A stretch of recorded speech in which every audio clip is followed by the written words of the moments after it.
سلام دوستان عزیزم، انشاءالله که یک شنبه خوب و عالی رو تا الان سپری کرده باشین و صلوات خانم ام البنین رو فرستاده باشین و همچنین صلوات خاص خانم فاطمه زهرا رو که تو ایام فاطمیه حتما صلوات خاصه خانم رو بفرستین. اگر حاجت میخواین، اگر گرفتارین، اگر مشکل دارین، این روزا دست به دامن خانم حضرت فاطمه زهرا بشیم که خانم فاطمه زهرا دست رد به سینمون نمیزنه و حاجتمون نمیده، حاجت روامون میکنه انشاءالله.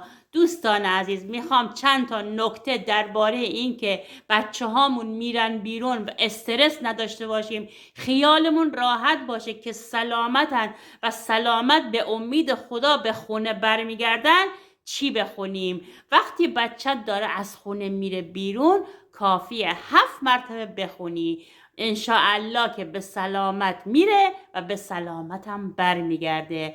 برای حفظ فرزندانمون کافیه بگیم یا هو، یا الله، یا رحمان، یا هو، یا رحیم، یا کریم، یا هو، یا حفیظ، یا سلام، یا کریم. دوستان عزیزم، کافیه 7 مرتبه اینو برای بچت بخونی و یک بارم آیت الکرسی، انشاءالله بچت به سلامت بره و برگرده. الهی آمین. اگر مستاجری یا میخوای خونه بگیری، پول جابجایی خونه رو نداری، کافیه که آیه 29 سوره مومنون رو 25 مرتبه بخونی، 40 روز بخون، انشاءالله پول پیش خونت جور میشه. انشاءالله شاید با توکل بر خدا خونه خریدی.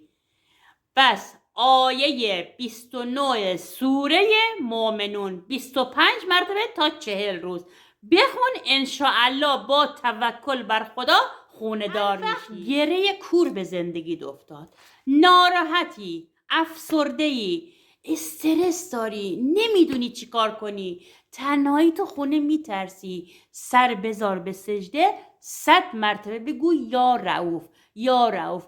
با اشک بگو، با گریه بگو، با التماس بگو. ببین چجوری گره کور زندگیت باز میشه با گفتن 100 مرتبه یا رؤوف. سر به سجده بذار، حتما سرتو بذار به سجده و بگو یا رؤوف، یا رؤوف، یا انشاءالله با توکل بر خدا مشکلاتت حل میشه، گره های زندگی دونه به دونه باز میشه. یا الله. همیشه دوستان، من برای خودم که بعد از نماز که تموم شد میشینم میگم خدا بهترین پارتی منه. بگو خدایا تو بزرگترین پارتی من هستی. اونجایی که همه بهت میگن کاری از دست ما بر نمیاد، تو توکل کن بر خدا، کار خدا نشد نداره. خدا میگه تو بندگی تو انجام بده، بقیهش با من. پس توکل بر خدا کن، انشاءالله خدا همه مشکلات رو دونه به دونه حل میکنه. میخوای کارت برکت داشته باشه، هر روز 19 بار بگو بسم الله الرحمن الرحیم. میخوای یه جا میری، یه کسی میخواد یه کاری برات انجام بده، نگه نه، انجام بده برات.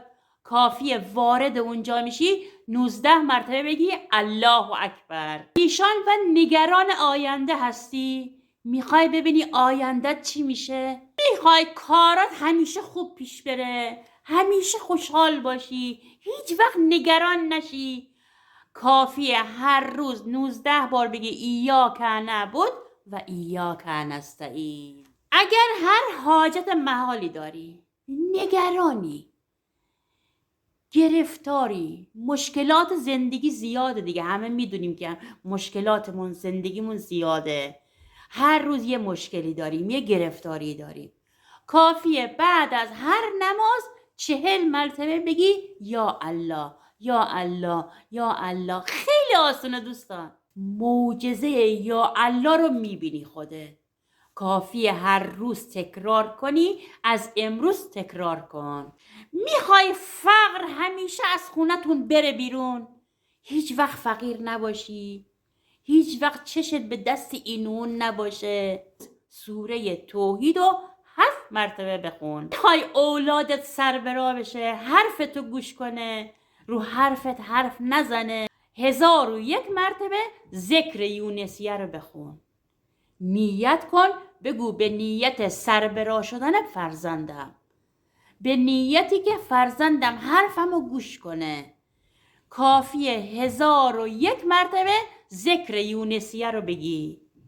آیه 73 سوره فرقانم برای سربرا شدن فرزندان خیلی عالیه. هر توسلی میگیری خدا اجابت کنه، حاجت رواشی، باید نماز بخونی. لااقل نماز یومیت رو با من آمنه گیلکی همراهی کافیه چنل یوتیوب رو فالو کنی. خدا نگهدار. التماس دعا.